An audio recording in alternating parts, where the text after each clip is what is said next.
Edmonton's billionaire Daryl Katz may be one large step closer to shifting from retail drugs to entertainment and sports after a $3 billion deal to sell Rexall Health to U.S. pharmaceutical giant McKesson Corp. Was announced today. Now, the history of Rexall is kind of interesting here.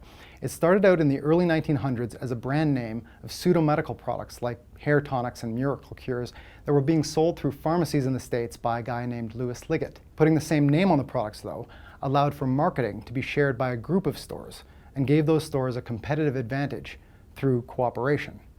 The name fell into disuse until it was picked up by Katz in the 90s. Shortly after, he and his father bought the rights to the medicine shop chain in Canada. Now, Katz's father, Barry Katz, was your classic neighborhood pharmacist, but he had something in common with Liggett. He was one of the founders of a group called Value Drug Mart Associates, a group of pharmacies that agreed to share their manufacturing and distribution resources to give them a competitive advantage, again, through cooperation. Fast forward to today, and that very advantage is something they still try to leverage in their competition in a world that includes giants like Rexall and that company's new owner, McKesson. Today's deal is still subject to a Competition Bureau review, but is expected to close by the end of this year.